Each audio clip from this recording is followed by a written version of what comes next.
Oh, I think I found it. Here it is, dude.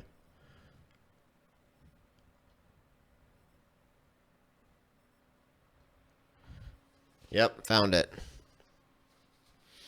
And see, I will also note that this is the recent one. I don't think this has changed since 2007.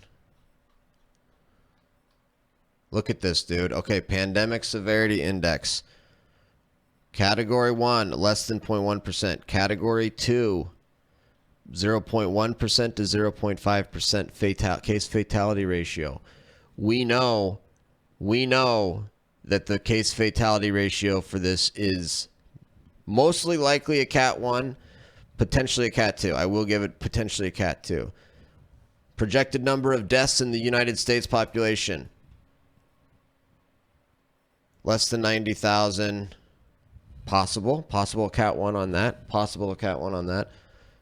90,000 to 450,000.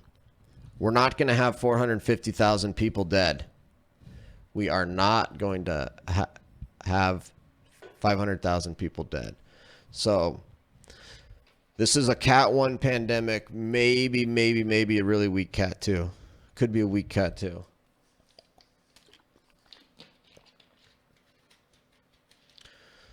So, and I will note, the goals of community measures.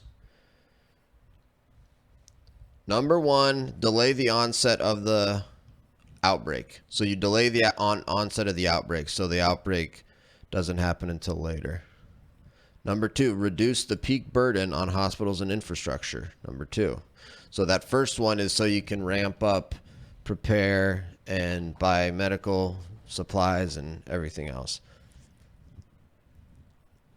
Second, reduce the peak. So you go from there to there. That's the second goal because that's hospitals and infrastructures.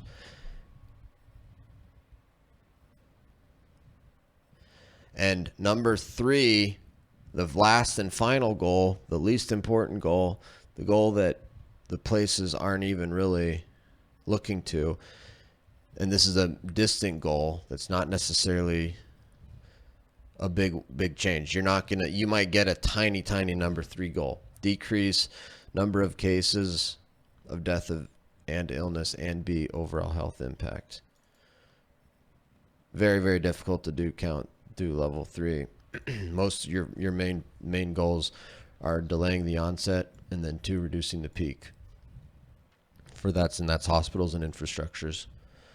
And then pandemic severities. We've already know this one is a Cat 1 and Cat 2 pandemic. And then you have community guidelines by pandemic flu severity. And this is where I can prove to you that right now this is a Category 1 pandemic and we're doing community strategies for a Cat 5. Number 1, interventions by setting home, voluntary isolation of the ill at home, voluntary quarantine of household members in homes with ill persons,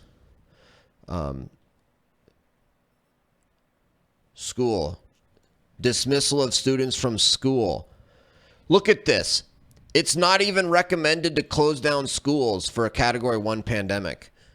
It's also not recommended to quarantine entire households. The only thing you do is quarantine ill people.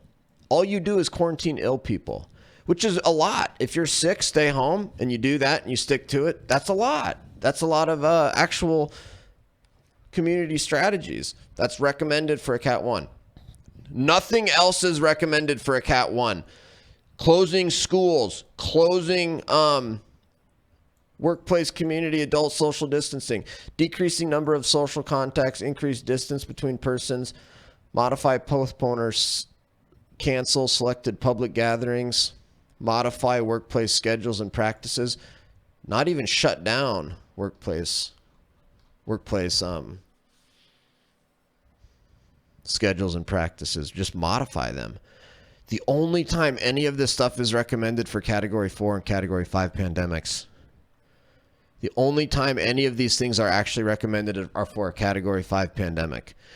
We're in a Category 1 to Category 2 pandemic, and we're treating this as if it's a Cat 5 pandemic. We're putting in these extreme policies because we're acting as if this is a Cat5 pandemic.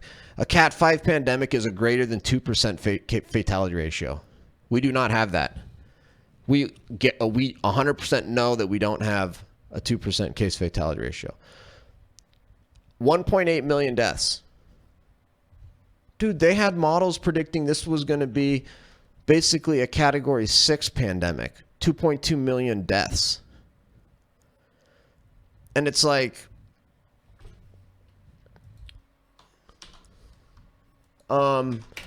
this is crazy. This should be huge news. This is what the real story is.